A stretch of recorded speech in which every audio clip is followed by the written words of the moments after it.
Hey everyone. So I figured it'd be easier to just make a short little video. I'll try to keep this as short as I can to explain kind of where I'm at and what's going on because it's going to be so complicated, I think, to explain it all in text.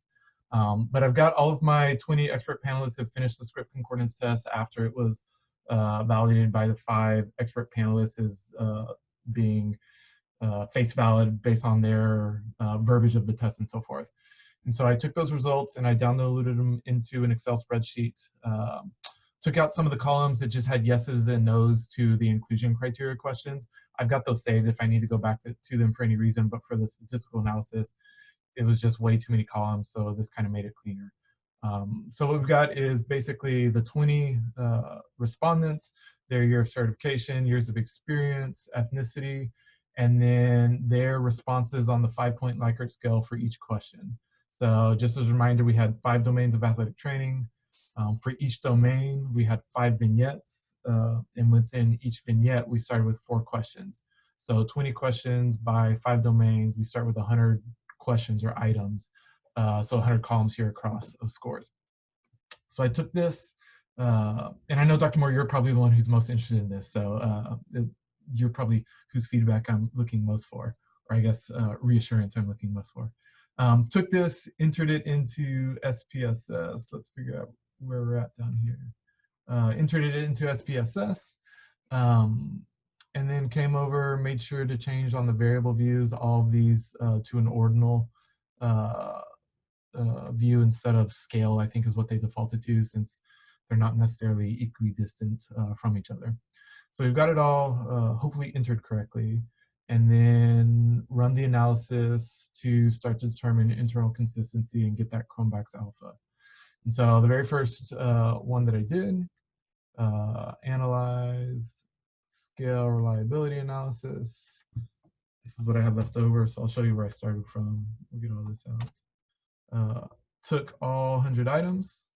All right, so let's go to the end here. Brought them over here. So we're going to analyze how they all measure against each other, look at the scale, and then the big one is going to be the scale if item deleted, so that I can start to figure out which ones we can take out to increase the internal consistency. Continue this, and then hit our output. And so I've already got that brought up instead of doing it again. I got a whole bunch of stuff here open. And so when I brought that up, basically it eliminated one question, which was the first thing that we wanted to do. If there was complete unanimous response on any of the questions, it was going to be discarded, because that would tell us that it's more knowledge-based instead of decision-making based. So there was one question, number 60, that was completely unanimous in responses. So it took the other 99 questions that were left and shot out a Cronbach's alpha of 0.481. And then as it came down here, get past all this, tells us that if we take out number 1, that Cronbach's alpha, which was, I forget what it was, 4.481. If we take out question 1, it actually goes down. So question 1 is a pretty good question. If we take out question 2, it goes up, and so forth. So at this point, basically, what I need to do is narrow each grouping of 4 questions within a vignette down to 3 questions within a vignette, because we're going to start with that initial 100 questions of 4 questions per 5 vignettes, and narrow it down ultimately to 3 questions per 4 vignettes in each domain area. And so I'm going to get rid of the worst question for each vignette to maximize internal consistency. And then I'm going to try to get rid of the worst vignette in each domain to get from, we'll start at 100. After this step's completely done, we'll be down to 75 questions. And then ultimately we'll end with 60, which is what we were aiming for. So as I scroll through here, one thing that I had to kind of wrap my head around is that we'll take these first 4 just to make sense, is that once I take out either item 1, 2, 3, or 4, then I'm not going to touch the 3 remaining, because I need to have 3 per vignette. So with number 60 that got taken out, that told me that basically out of 56, 57, 58, or I'm sorry, 57, 8, 9, and 60, that 57, 58, and 59 are going to be in the next phase of the test no matter what. So even if they're horrible questions, the next second worst horrible question is number 59. It gets left in. So I need to start eliminating one question per each vignette. So then I come back into our SPSS file and start again, right? Analyze, scale, liability analysis. I take out, well, 60 was already taken out. So when I went through here, where's my cheat sheets? The next worst one was actually 61. So number 61 through 64 would be the vignette immediately following that. And so over here, number 61, you can see that when we take it out, it brought us up to 0.519. So take out 61, right? Oh, I just did it. Run the analysis again. And so as we get down here, we've run another analysis with 98 items. We see that it goes up to the 0.519, which it should have. And now we start doing the same thing, rinse and repeat 20 more times until we get down to 75. So ultimately, after I did this for every single case, making sure that I eliminated the worst question from each vignette and to the point that every vignette had one question eliminated, we're left with, let's see here, we're left with now, this one shows it,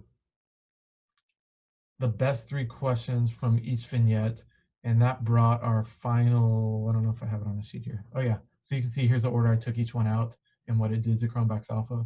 That brought us up to a 0.727 Chromevox Alpha. So we increased a good amount, barely over 0.7. And I started to do the next step, and I'll explain what I'm going to do here.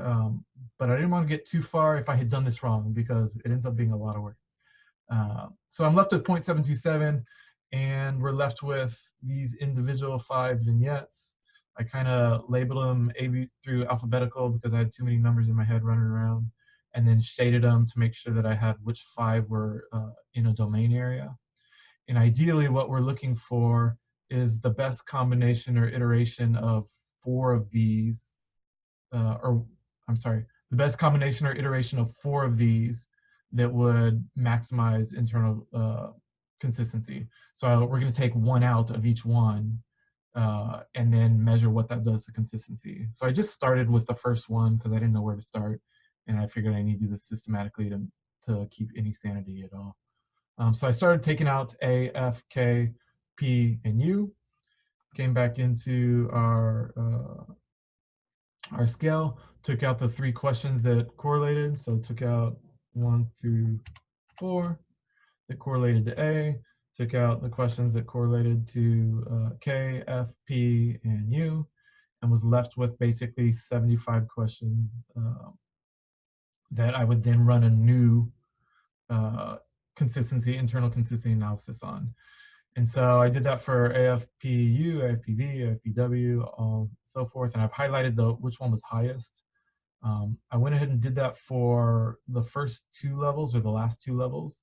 And so then I said, all right, instead of P, what if we took out Q? So we put the P questions back in, take the Q questions out, and then take U out, take V out, take W out, and then keep replacing them. So we always have the 75 good questions. And found again that the QU of these 5 was highest, the RU of these 5 was highest, and so forth. I just kind of, based on some quick extrapolations, wanted to see what was going to happen. If T was best, I compared it all and got to, with taking a lot of shortcuts, I'm sure, BILTU being a quick and dirty, like this one would be the best iteration of the few that I checked, which took us, I was kind of surprised, from that 0.727 up to almost 0.77. So it definitely makes a difference. I have some questions on whether there's a shortcut to or some type of math theorem to not test all these. Based on my quick math, I think there's 3,125 combinations. I've worked through about 200 just experimenting, and we'll kind of go over that in the next video. But I didn't want to like start doing all that if step 1 was incorrect. So basically, done with all the analysis, or I'm done with all the data gathering. I've kind of condensed it, put it in raw data form through Excel, have it in SPSS. Think I've got through the Chromevox Alpha item analysis, and then systematically decreased items to maximize internal consistency of vignettes, and now need to narrow down the vignettes to which of these vignettes in each domain is worse, and which combination gives us the best internal consistency. So feedback on if we've done step 1 right. Let's get back to where we are. Figuring out, too many windows open. Of figuring out if we've gone through this correctly to maximize our internal consistency. And then based on that, then I think we'll probably, I'll make another little video and explain kind of what I've done here and see if there's any shortcuts. If not, I'll just keep punching some numbers in and we'll get where we're going to be eventually. All right, thanks. I'm not on any type of, I'm on your timeline basically. So whenever you're able to give a response, whether it's email or however you want to go about it, that'd be appreciated. But feel no rush from my end because I certainly have not rushed through this process either. All right, thank you.